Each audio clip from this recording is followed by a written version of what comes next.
Hey there nation, and welcome to the show where we help you to play miniatures wargaming on a budget. It is I, Commander Cheapskate, and welcome to another episode of Way of the Underhells. This series is dedicated to helping brand new players to Necromunda build their starting rosters and learn more about the game mechanics of their favorite gangs. And on today's episode, we'll discuss playing an updated Badzone Enforcers roster for your games of Necromunda Hive Secundus. In this video, we'll discuss the unique challenges of playing in the Underhells Campaign, the challenges faced by players in this new campaign setting. We'll also talk about the benefits of the different allegiances that are open for options for players in the Underhells Campaign, and we'll provide you 2 starting rosters that you can use in your very first campaign as well. And of course, we'll give insights on how to develop your gang as your campaign develops. Now, because the video will be a little bit more of a deeper dive, I will put timestamps in the description box down below so that we can click and navigate to the part of the video that interests you the most. So that being said, let's talk about playing Badzone Enforcers in the Hive Secundus. Now, a couple things to be aware of. When you decide to do the Underhells campaign, there's a couple of conditions in this campaign setting that might prove to be challenging for you, especially if you're a novice player. One of the biggest challenges you need to face when going into the Underhells is the visibility conditions that are available for your fighters. Unfortunately, as you go deeper directly into Hive Secundus, the lower your visibility actually becomes. And it could actually alter your ability to see across the battlefield from anywhere between 18 to 9 inches only. So because of that, visibility conditions will be a huge concern for your gang, especially if you're a very shooting heavy gang. So things like infrasights, for example, as well as photo goggles become more important more than ever. At the same time, you also have to face trading as well as recruitment challenges as you descend into the depths of Hive Secundus. Being able to make weapons and equipment, war gear, as well as replacement fighters is going to be a huge challenge for most gangs, so you do need to keep that aware. At the same time, willpower becomes more important than ever now because insanity conditions are now part of the game mechanics that take place. So a lot of your characters will need to take willpower tests in order to survive in the depths of Hive Secundus. And for the first time ever, we also have a third party, roaming horrors, which are basically NPCs that are on the tabletop that'll attack all gangs involved in the campaign setting. So it's not just you and your opponent anymore. You do have to worry about more excessive levels of violence coming your way from much more difficult NPCs that are prowling the wastes of Hive Secundus. So because visibility will be most of a challenge for most players, close quarters battle is going to be an important part for most of the campaign. What close quarters battle is referring to is we're talking about fighting on the tabletop between the 6 to 12 inch radius for most of your shooting actions, so a lot of close range shooting. Shotguns and pistols will be extremely valuable in this campaign setting. Same thing with a lot of close combat as well. So you want to equip your fighters with more short range weapons as well as with close combat weapons because visibility conditions will be a problem for you. Now, as a Badzone Enforcer player, though, this will not be as much of a problem for you because you do have photo lumens, which allows you to illuminate your battlefield right in front of your vision arc of your fighter. The only problem with photo lumens, though, even though they're very cost effective in mitigating visibility conditions, they do expose your fighters, so that's something you do have to worry about. So you might be able to see your opponents, but your opponents will be able to see you. And like I mentioned before, because insanity conditions is a problem in the Underhells campaign, willpower characteristics will be more important than ever before. Now, most gangs pretty much struggle with willpower, but as a Badzone Enforcer gang, you actually have a little bit of an edge on this one because your champions and your captains, your sergeants, your captains have pretty decent willpower scores, and your patrolmen actually have a pretty decent willpower score as well, at pretty average at about a 7+. So it won't be as problematic as a lot of other gangs will. Your enlisted Hive Scum, however, they're going to have a huge problem with the willpower characteristics, so we'll talk about that later. And regardless of what side you're on, trade and recruitment is still going to be a problem for you, so you have to equip your gang with that in mind. So try to go for things that's going to make them survive, and you have to be really careful in how you what kind of situations you put your fighters into as well. Another really important factor is the allegiance system in this game. Pretty much you have 2 types of allegiances you can take. Either you can take the role of Archeo-Hunters, which are outside treasure hunters who are coming to our Hive Secundus looking for profit, or Malstrain allegiance, which means that either 1, your gang has been Malstrain corrupted, which means that the gene stealers have gotten to your gang and mutated them, or 2, they're just already there as part of the survivors that are there. Now, the reason why it's such an important is because it has a huge impact on your vehicle rules as well as what kind of alliances you can make. If you decide to become Archeo-Hunters, you get access to the Abyssal Ferryman teams, which is a really powerful alliance that provides a vehicle as well as some really powerful fighters, and you get them for free, which is a really great way to kind of bolster your forces in this campaign setting. On the other hand, though, if you're a Malstrain Allegiance, you only get 400 additional credits to add to your roster, which gives you vehicles as well as amount of conditioned fighters as well. So there's a little bit of a balance there. You gotta figure out which one is more appropriate to you and which one you think is going to help you out the most. Another significant difference in Archeo-Hunters as well as Malstrain Allegiance is the rules for madness. Significantly speaking, Archeo-Hunters have a harder time at the beginning of a campaign because of the madness rules, whereas Malstrain, you're pretty much insane already, so you're pretty much okay on that one. Now, when it comes to trading as well as recruitment, both sides do suffer considerably on no matter what phase of the campaign you're in, so there isn't much of a difference between those two groups. Now, I will say this for Badzone Enforcers, however. To be perfectly honest, Badzone Enforcers actually benefit the most from taking a Malstrain allegiance, and the reason why is because of their access to Brood Scum that you could add to your gang now. A lot of Badzone Enforcer players used to rely heavily upon their illicit Hive Scum, and with the new rules update that came out with Bastions of Law, that's not much of an ability for a lot of gangs who are Badzone Enforcers to recruit those fighters, but as a Brood Scum, you can recruit as many of those guys as you want, so that might be a little bit easier time for more Badzone Enforcer players, and I'll explain that a little bit more when we get to the list building rules here in a second. Now let's talk about this Badzone Enforcer specifically and how the Hive Secundus campaign really affects them. Unfortunately, with the Bastions of Law rulebook that came out for these guys, the supplement, they got hit with the nerf bat pretty hard, especially when it came to illicit Hive Scum. Illicit Hive Scum are just pretty much just normal Hive Scum that you could use to bolster the ranks of your Badzone Enforcer gangs. Ideally, the idea was supposed to be that you had a small core of Badzone characters as well as Badzone patrolmen, and you had a lot more Badzone Enforcer Hive Scum to represent the fact that you guys have recruitment problems, so you just look or recruiting local mercenaries to help you out. Now, you did have the special rule that was attached to them called enlisted conscripts, which meant that you could not use those guys in group activations, and that was the only penalty you had when it came with Badzone Enforcers when it came to hiring enlisted Hive Scum. However, though, with the new rulebook that came out for Bastions of Law, they removed the Gang Fighter X designation for those fighters. They no longer count as members of Gang Fighter X as part of the gang hierarchy, which means that you need as many Badzone Enforcer patrolmen as you do leader, your champions, as well as your enlisted Hive Scum. So instead of having a small core of patrolmen and a lot of enlisted Hive Scum, it's now been reversed. You need a lot more patrolmen and not as many enlisted Hive Scum. And unfortunately, this causes a lot of problems for a lot of players because Badzone Enforcers already have a hard time as it is building a gang, and this kind of really added to it. So because of that, a Badzone Enforcer gang also doesn't come with armor suits anymore. They don't come with stub guns anymore, or a lot of weapons equipment they used to have, they don't have access to. So because of there's a lot of handicaps in playing a Badzone Enforcer gang. But if you really want to challenge, or you just like the idea of playing a Badzone Enforcer gang, then you of course would just go ahead and do it anyways. And like I mentioned before, because of the Malstrain rules for the allegiance on that rules, the Badzone Enforcer gang actually benefits the most from this because they get access to really powerful brutes they can get from the Malstrain allegiance. They could also get access to psychic abilities for your gang as well, especially for your leader, as well as from some of the brutes you can recruit in your gang. And most importantly, you can recruit Brood Scum to your gang. So instead of using enlisted Hive Scum, you can use Brood Scum, and you can get as many of those guys you want in your gang without any penalties. So that's the reason why the Malstrain actually kind of works out to your benefit in the Underhells campaign. So let's go talk about our very first list that we're going to talk about was the gang I made. I call this gang the Wardens of the Long Walk. The idea is supposed to be that these guys are Badzone Enforcers who are out there in the sticks and the frontiers of Necromunda, especially when it came to Hive Secundus as well. They've been on patrol for far too long, and they're just making do with what materials they have on them in order to survive the conditions that they're currently facing. Now, the Wardens of the Long Walk is actually going to be a very easy gang to play, especially if you're brand new to Necromunda. And the reason why is because I actually divide the gang literally in half between long-range shooting as well as close quarters battles. So think of one half of your gang being like a suppression fire team, where they use medium to long range shooting to suppress your enemies, while the other half of your gang goes in for the kill in close combat. And so because of that, that's the way I kind of designed it. So if you're brand new to playing Necromunda, this might be a good starting gang for you to use, especially if you're going to play for the very first time in Hive Secundus. The way I've made these lists, I mitigate a lot of the handicaps that this gang actually has to suffer. So things like broken supply lines, for example, the gang hierarchy rules are associated with these characters. And in my opinion, even though the Archeo-Hunter list is quite good, the better list in my opinion is the Malstrain list, just because of the benefits I mentioned before.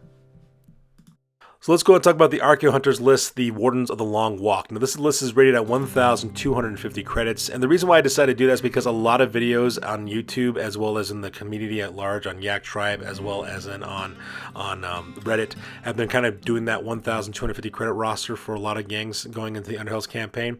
So that's the reason why I decided to do this. If you don't like this 1,250 roster, you could take 250 credits off of it any way that you want. Alright, so start your leader. Narratively speaking, this character's name is Tiber Black Gauntlet Koran. He is your Badzone Enforcer Captain. He's going to cost you 220 credits. This character has mesh armor for a 5 armor save, and we're going to also give him some really good close combat weapons. We're giving a Plasma Pistol, which is a great strength 5 shooting attack for short range. It's also going to be used in close combat as well. We're also giving this character a Vigilance Pattern Assault Shield, so that way they get +2 to their armor save, dropping to armor save, for armor save 3, they get attacked with melee weapons from the front, or 4 up if they get shot from from the front as well. And at the same time, the Vigilance Pattern Assault Shield also gives you knockback and ability to strike back against your opponents. We're also giving this character photo lumens as well, so that way they can illuminate the area in front of them, so that way they can do some short range shooting and they can engage their target that way. Now your character automatically comes with manacles already, and we're giving this character that got your 6th skill. And the reason why is because if your fighter hasn't activated yet and someone charges against a member of your gang or your enforcer captain themselves, they can kind of interrupt it like Overwatch, like from the cunning skill tree, and you can take a shot at your opponent. So like for example, if someone's charging your captain hasn't been activated yet, they can use got your 6 to shoot at them before they actually close a distance. And then you'll also get your reaction attacks just in case you miss or something like that. So it's a really powerful skill, especially for a Badzone enforcer captain. Up next is Warden Varkas. This is going to be your Badzone Enforcer Sergeant number 1. So we have 2 Badzone Enforcer Sergeants in this gang. This character is going to cost you 200 credits. This character is going to be your long-range shooting fighter in your gang. He's got mesh armor for 5 armor save, and we're also giving him a heavy concussion ram with an infrared sight attached to it. Now the reason why we're doing this is so that way you can shoot at longer ranges with those visibility conditions, and at the same time remove partial cover from your enemy as well. The heavy concussion ram is great. It's got an 18-inch short range, a 30-inch long range. You can fire from the medium to long range very, very easily. You get +1 to hit at that 18 range as well. Not to mention it's also high strength. It also has concussion as well. So if you get enemy vehicles, they have to take handling tests. It'll be a great way to really harm your enemies. Plus, if you use that infrared sight, you can also remove partial cover as well. We're giving this character a stub gun for a backup weapon, so that way they can shoot at short range or use it in close combat. They automatically come with manacles, and we're giving this character the fast shot skill from the shooting skill tree. Now, many people might say, wait a minute though, this is a heavy weapon, isn't it? That is correct, but the concussion ram does not have the unwieldy weapon trait attached to it, which means you can fire this weapon twice using simple actions if you want to fire it. So the nice thing about this character is you can fire the heavy concussion ram twice if you're shooting at short range, for example, something that you don't really need to take a basic action aim at, so that's really great. You can take out a lot of opponents that way. Or if you need to have like a more concentrated aim shot, you can take a basic action aim, get the benefits from that infrared sight, and you can open fire with your concussion ram to get that really critical shot off. So because that Warden Varkas is a very versatile long-range shooter in your gang. Your second character is going to be Sergeant Rylos Chains Dress. This is going to be your second Badzone Enforcer Sergeant. He's going to cost you 215 credits. He's once again equipped with mesh armor for that 5 armor save, and we're giving this character a web gun because web guns are absolutely amazing. They have a templated attack, which means they automatically hit. They hit at strength 5 as well. Not to mention they're also silent, so if stealth is a problem, so web guns are great for that. If you wound your enemy, you have a good chance of putting them on a serious injury. You can take them out with a coup de grace, and at the same time, you get no armor saves from web guns as well. Just an all-around wonderful weapon. We're giving this character a stub gun for a backup shooting attack as well as for a close combat attack as well. They also have manacles because they automatically come with that, and we're giving this character hip shooting. Now what hip shooting allows you to do is allows you to move twice your movement allowance and then open fire with your basic action for a gun. The problem though is that when you do this, you suffer -1 to your ballista skill, but since this guy is firing a web gun anyways, it doesn't matter because you're automatically going to hit whatever you're using. So my suggestion to you is use Warden Varkas as your leader of your long-range support shooting fire team, and then have Rylos Chains Dress act as a sergeant in your assault fire team. Have this guy go forward, web a couple of guys, hopefully you can pin a couple of them down too, then the rest of your forces can either one, shoot them, or your hives can come off and finish them off with a coup de grace. Our next character's name is Enforcer Cass Ruthroffen. He is a Badzone Enforcer Patrolman number 1. He's going to also be the specialist in your gang as well, and he's going to cost you 135 credits.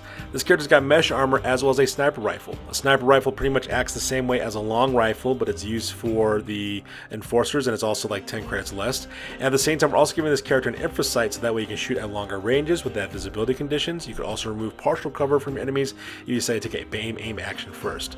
Now we're giving this character a stub gun for a backup weapon as well as for close combat attacks, as well as manacles because they automatically come with that. And this character of course is a specialist, which means they can also increase their skills and their stats as they see fit. I also have access to special weapons, and this character also has the Broken Supply Line special rule.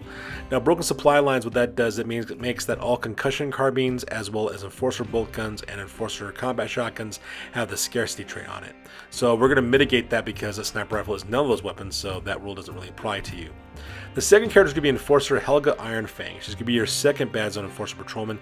She's going to cost 75 credits as well, mesh armor for 5 armor save, as well as an auto gun. Now the auto gun, it seems kind of basic because it is a basic weapon, but you still get rapid fire dice on this thing. It strikes at strength 3, and you could upgrade this weapon with some really cool weapon attachments. My suggestion is to go for a telescopic sight, so that way if you do aim with the weapon, you get the short range bonus to your long range shots, and you get a +1 for that, so that would be really great to use.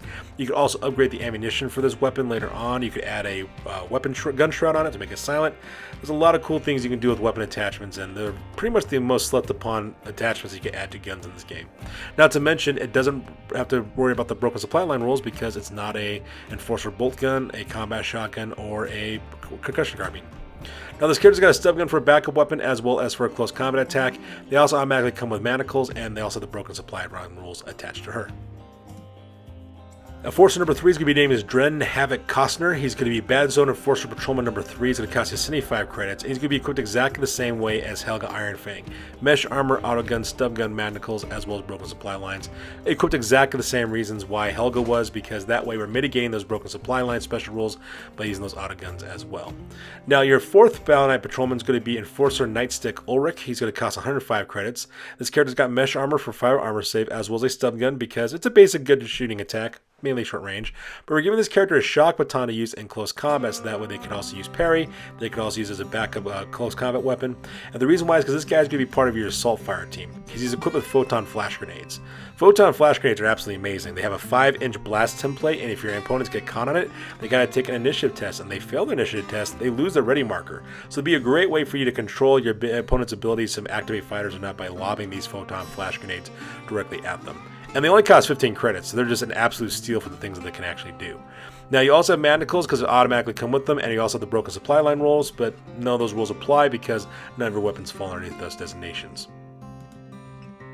Now, your 5th Patrolman is going to be Enforcer 2-Gun Sorter Leech. Now, you have to have as many Badzone Enforcers in this gang as you do other fighters. That's the reason why we have so many Badzone Patrolmen in this game, because unfortunately the rules have been updated to the detriment of Badzone Enforcer players.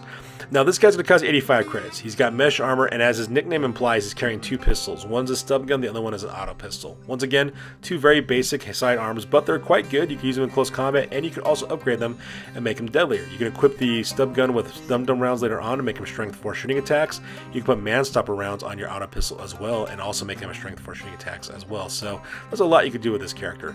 He's also packing photon flash grenades, so that way you can also take away your enemy's activations, because those things are amazing, and they only cost 15 credits a pop. He automatically comes with manacles as well as the broken supply line rules as well. But that rule doesn't really come into effect because none of the weapons this character carries applies to that rule. Your very first of your Badzone Enforcer enlisted Hive Scum, his name is Officer Jorvin. He's going to cost you 45 credits. This guy is equipped very basically, is just a last gun. That's all he's carrying. He has no armor whatsoever. The reason why is because, unfortunately, we're using most of the credits in order to support your Badzone Enforcers, not so much your Hive Scum. That's why. Plus, this character is more of a long-range shooter with that last gun, so he's going to be pretty much staying out of the action most of the time, shooting from behind cover at distance at your enemies. Now, he does have the Expendable Crown Script special rule, which means that he does not have the Gang Fighter X hierarchy rule attached to him, which is why we have so many Badzone Enforcers, patrolmen in this gang, because unfortunately they took away that designation from them. And at the same time, they also can't be included for group activations, so that is a bit of a hindrance as well. Officer Malric is your 2nd Badzone Enforcer enlisted Hive Scum. He's also going to cost 45 credits as well, equipped exactly the same way with the exact same purpose as Officer Jorvin before him. There's to be a long-range shooter. That's pretty much about it. The very last member of your gang is going to be named as Doc Quiteria Blacklace Richard. She's going to be a rogue doc as it costs you 50 credits. She's got last pistol, Medicaid kit, Medicaid skill, as well as patch up. And the reason why we're bringing a rogue doc is because, like I mentioned before earlier in the video, recruitment is going to be a huge problem for a lot of gangs in this campaign. So having a rogue doc is going to be more important than ever before, just so that we can patch up fighters, heal them on the battlefield, that sort of thing as well.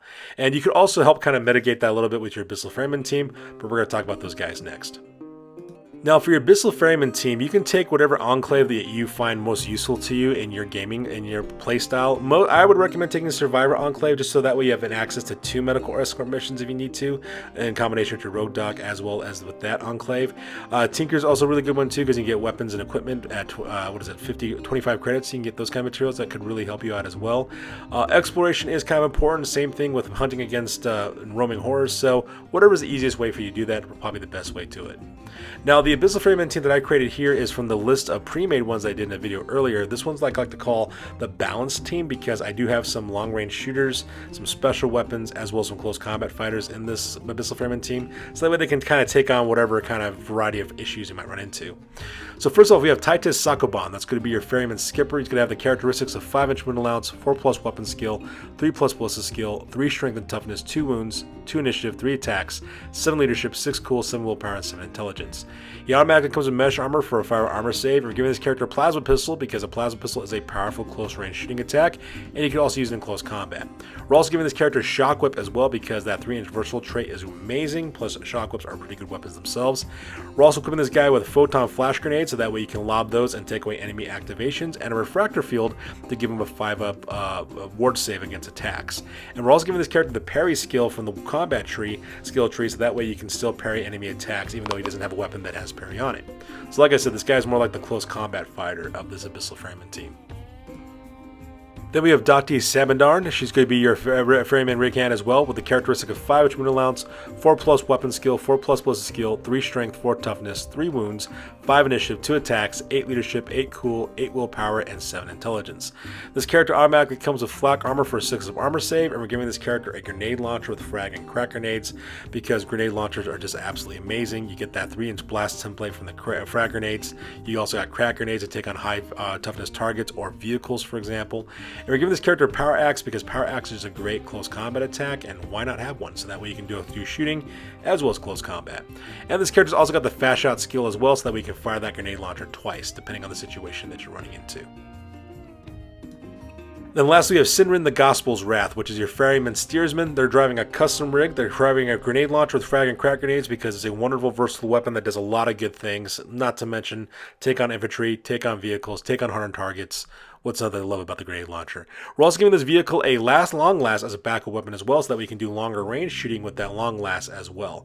At the same time, this character's also got a transport bed on the vehicle, so you can transport your Paladite enforcers, your Badzone enforcers rather. You have a ram, so that way you can ram into enemy vehicles. You have a redundant drive system as well as an engine shell in case you take damage to those systems, and you also have an easy turnover engine just because you had 5 credits left over.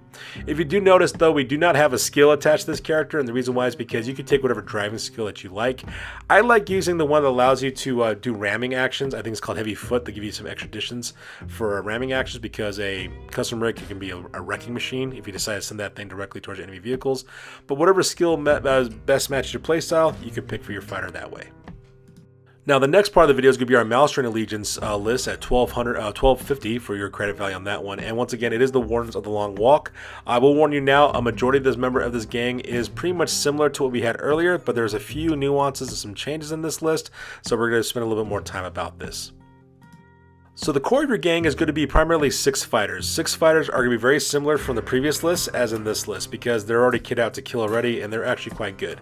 Tiber, Black Gauntlet, Koran, your captain, is going to be equipped exactly the same way. You can use them exactly the same way as your Archeo-Tech list. Same thing with your first champion, Warden Varkas, that Badzone Enforcer Sergeant, is going to be equipped exactly the same way and fulfill the exact same role as in the Archeo-Hunter list. The same thing applies with Sergeant Rylo's Changed Dress, which is your second Badzone Enforcer Sergeant, equipped exactly the same, fulfilling the exact same role as in the previous list. Same thing with Enforcer Cass Rathan, which is your Specialist, doing exactly the same thing with my Sniper Rifle as well. And then lastly, moving on to your last 2 Badzone Enforcer Patrolmen, Patrolman number 2 and 3, which is Enforcer Helga Ironfang as well as Enforcer Dren Havoc Costner. They're going to be doing exactly the same thing as in the previous list as well, and fulfilling the exact same role. And this is where the similarities between the Malstrain list and the Archeo-Tech Hunter list pretty much end. And the reason why is because we only have 3 Enforcer Patrolmen in this gang, and the reason why is because you only need 3. 1 for your captain and 2 for your sergeants. The enlisted Hive Scum, we're not using those guys at all. We're not going to use them because as a Malstrain gang, we get access to the Brood Scum instead. And the Brood Scum do have Gang Fighter X hierarchy rules attached to them, so you can have as many of you guys as you want. And that's where the major difference comes in. And this is why Malstrain gangs, especially Badzone Enforcer gangs, do so much better as Malstrain Allegiance, because it takes away that problem that you're seeing with the enlisted Hive Scum. And to illustrate that fact, we have 3 Malstrain Brute Scums. We have Officer Dren, Officer Jorvin, and Officer Malric. All 3 of these characters are equipped at 60 credits apiece, and they're pretty equipped pretty much similarly. They're mainly more like close combat fighters. If you notice, they don't have any armor on them at all, and the reason why is because as you go deeper into Hive Secundus as a Malstrain gang, recruitment's a little bit easier for you, so you'll be able to replace these guys pretty easily no matter what part of the campaign you're in. Now, Officer Dren's going to be armed with an already claimed auto pistol as well as a knife, so they can use that for short range shooting and close combat, and we're giving this character frag grenades because he's going to be a grenade mule. His whole job is to go in and lob grenades at your enemies. Officer Jorvin does exactly the same thing, costing 6 credits as well, but this character's armed with a stub gun as well as an axe, and still packing frag grenades. And Officer Malric will be equipped exactly the same at 60 credits. They got a stub gun, a fighting knife, as well as frag grenades. They're going to be doing exactly the same thing as your other fighters were, so that way they can move up close, lob frag grenades at your enemies, suppress them, while your Badzone enforcers actually provide the longer range shooting and probably finish off your characters that way. The last member of your gang is going to be called the Void Screams Back, which is going to be a Malstrain Coalescence, which is going to cost you 155 credits. This is going to be a brute in your gang. Now, this character automatically comes with flak armor for a 6 up armor save. They also got Feeder Tendrils, which gives you a versatile close combat attack as well. They have Flight as well as Shadow the Malstrain as well as Xenos Abomination, so they won't be able to, they won't be able to do post-action battle sequences, but it doesn't matter though because it's a brute for your gang. It's not going to be a champion in your gang. Now, you do have the Evade skill, which means that it makes it harder for you to hit at longer range, which is going to be great, and we're giving this character the Catalyst psychic ability as well, because Catalyst allows you to take an additional action for any one of your fighters before they go to action, whether it's a shooting action or a fight action. So before your character dies and gets taken off the tabletop, they can kind of stick it to your opponent one last time, and who doesn't want to do that as well? Narratively speaking, I can imagine what it is that these Badzone patrolmen probably think that they're all still just like normal humans, but the Void Screams Back some kind of manipulates them to make them think that they're human when they're all mutated and all screwed up looking. I don't know, it's very Lovecraftian and very much an Eldritch Horror type of narrative choice when I pick this guy for your gang. Now, because you are a Malstrain gang, that means you get 400 credits to get vehicles as well as mounted fighters. So the vehicle we're going to use is called the Lawgiver. You're going to have a Paladin Ranger that costs you 305 credits. This Ranger is going to be driving an Enforcer Taurus Minotaur. It's a very fast vehicle that also has a lot of great things you can attach to later on in your campaign. And we're also putting twin-linked concussion cannons on this vehicle because it does get that 3-inch blast template. It does cause concussion. It does cause seismic. So not only does it attack your softer targets like infantry, but it also messes with your enemy vehicles as well. That's the reason why I like using the twin-linked concussion cannon, because if your opponent fails a handling test, you could potentially flip the vehicle and wreck it, which is all kinds of nice. The vehicle is wheeled automatically as well, and it also has a dedicated gunner so that way you can move and shoot without any problems whatsoever. And lastly, we're going to spend 100 credits to purchase 2 Wasters dirt bikes. And the reason why that's the case is because you could use them for any one of your Badzone patrolmen. It could use it for any one of your sergeants. You could even use it for your leader if you want to. My suggestion, though, is to use it for your Malstrain Brute Scum.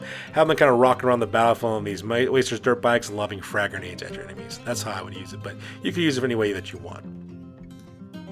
So let's talk about how you develop your gang as the campaign continues. So you will have access to photolumens as a gang. They're only going to cost you 15 credits. And like I said, it's a really cheap, cost-effective method to actually mitigate those visibility conditions.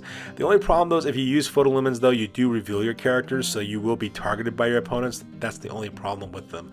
But considering how expensive things like photogoggles and infrasights are and how hard it is for you to get those pieces of equipment, it's a nice little stopgap measure you can use as well. You can also purchase flares too, which also cost 20 credits as well. You can lob those and it illuminates the battlefield. So you could use that if you want to in case photolumens are just a little too risky for you. My suggestion to you, if you do get photo goggles or infrasights or a combination of both, use those for your key shooters. So for example, if I was to develop this gang, I would have Warden Varkas, which is the guy who's got the heavy concussion ram. He already has an infrasight attached to his weapon. I'd give him a photo goggles so that way he can extend the visibility by another 9 inches. Same thing with the characters armed with a sniper rifle as well. If you want to get other weapons between photo goggles or infrasights, it kind of depends what kind of weapon that you're carrying, just because you can't put infrasights on weapons with rapid fire or blast templates. So you could put like an infrasight, for example, on your leader's plasma pistol, for example, or you could put photo goggles on like the characters carrying auto guns, for example. It just kind of depends on how you want to, illuminate the darkness with your visibility conditions. My suggestion to you, though, is to save up your credits between phases for big purchases, because pretty much there's 3 phases in the campaign. campaign. You get 2 down phases, you get 250 credits each time you do it, and you can use it to buy all the weapons and equipment that you might need in order to outfit your gang. So save it up for those big purchases. Things you can get, for example, are things like Cyber Massives, which are absolutely fantastic in this edition of the rules. You can recruit Haunts to have some psychic ability for your gang as well, or you can get a Sanctioned Automata, which I would prefer to get because that thing is just a wrecking ball of destruction. Or if you're building a Malstrain gang, you get things like Malstrain Gene Stealers, for example, or get a Sanctioned Automata and a Malstrain Gene Stealer. Any combination there would be really cool. So in conclusion, the Underhells Campaign setting offers a brand new set of environments and a brand new set of challenges for players to test their mettle against when they're playing in the depths of Hive Secundus. Remember to watch out for those environmental effects, especially with the insanity conditions that are taking place, as well as the roaming horrors. And remember, close quarters battle is going to be your friend in this campaign. So if you're really kind of squeamish with using close combat or doing short range shooting, you just got the cowboy up, because that's the way you're going to be able to dominate in that campaign setting. And because I'm going through all the gangs one by one, the different types of gangs you can play in this campaign setting, expect to see more content coming out in the future, because I plan on doing one video for every single type of gang that you can play, so that way you can adjust them and use them in the Underhells if you want to. And of course, if you guys have any suggestions of some other gangs you'd like to see being made lists for the Underhells campaign, put it in the comments box down below, and if I like your idea, I'll make a video about it and dedicate it to you for giving me the idea. So that's good for this video, guys. As always, please feel free to like, comment, and or subscribe. Your guys' input is invaluable to us as always. I am Commander Cheapskate. I will catch you guys in the next video. Peace out and stay classy.